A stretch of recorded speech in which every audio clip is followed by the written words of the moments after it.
Burrow. And I'm sitting there and I'm saying, no, I understand what Joe Burrow has done at LSU and breaking records and winning the Heisman. But to me, this is the guy. He's 6'6". He's athletic. He's big. He's a big, tall, long guy. I mean, really athletic. And so I'm watching him run the ball against Wisconsin, and I'm saying, this is the guy. I don't see how others don't see it. And then as he falls in the draft, the Chargers sit quiet and they say nothing. And then all of a sudden, they grab him. He's supposed to sit tight while he learns from Tyrod Taylor. Unfortunate accident happens to Tyrod Taylor with the punctured lung. He's inserted into the lineup against the Kansas City Chiefs. He takes them down to the wire, and Justin Herbert's legacy has lived on from there. I mean, there's something to be said, kid, about always staying ready, right? 27 passing TDs that ties Baker Mayfield, that he had that record in 2018.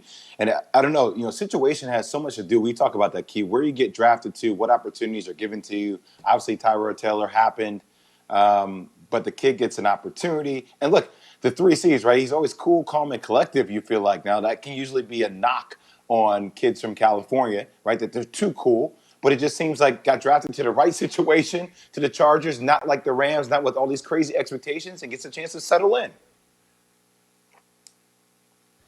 One thing, fellas, I want to mention on the Raiders tip here, Key, and this is really interesting.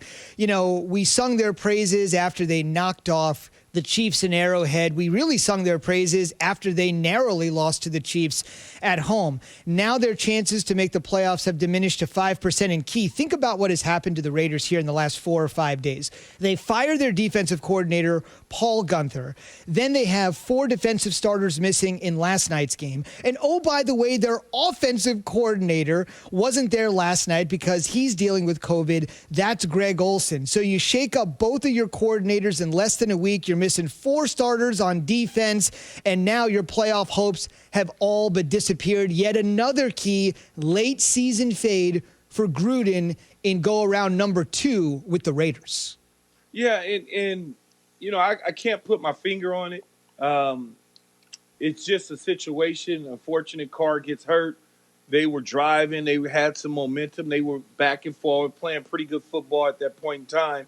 It's just it didn't work out. And so now you're looking, why can't they fix the secondary?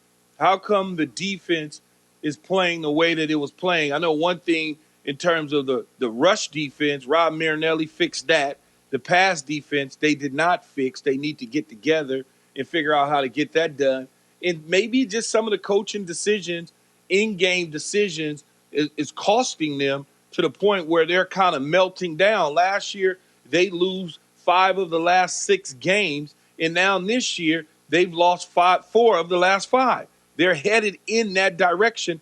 They should have lost to the New York Jets, and they would be 5 for 5. But it didn't happen that way. So when you start to look at it, you have to wonder what is going on with Coach Gruden. And I go back to his tenure with the Tampa Bay Buccaneers, and I look at that, and I sit there and I say to myself, this is sort of the same way that things went in Tampa. After the Super Bowl victory, collapses were happening in the second half of the season.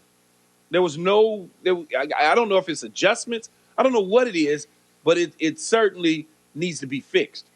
Look, I know we have to go to break in about a minute, but it just felt like the Raiders deserved to lose last night because they weren't playing to win. Like, you play to win.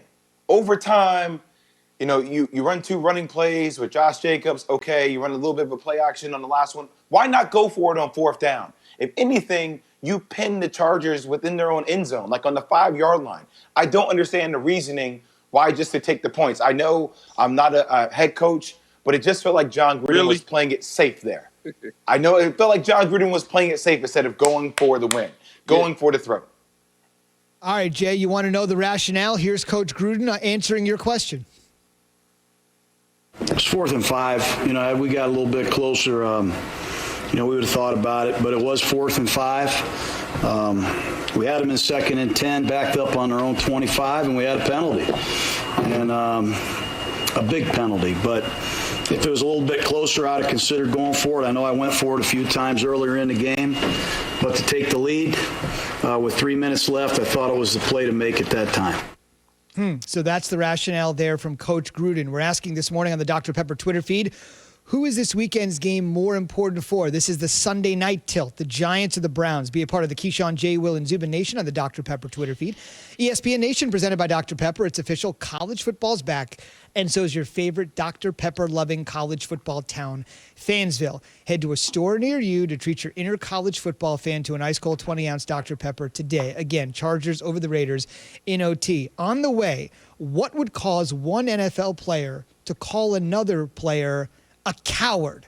Simply put, it's one of the most insulting things one man can do to another. The details on the way after Jay has this. It's time for some straight talk. Look, we all drop our phones. It happens. You fumble it, crack it, splash it. Well, Straight Talk Wireless now offers this new Platinum Unlimited plan that includes phone protection. Just $65 a month for unlimited talk, text, and data, plus 20 gigs of hotspot and 100 gigs of cloud storage and more, all on the best networks. Straight Talk Wireless, no contract, no compromise. See Mobile Protect terms and conditions at Asurion.com/Straight Talk.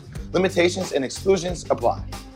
We heard from Cleveland Browns receiver Jarvis Landry, who called out Ravens cornerback Marcus Peters. He's a coward. For what appeared to be video of Peters spitting.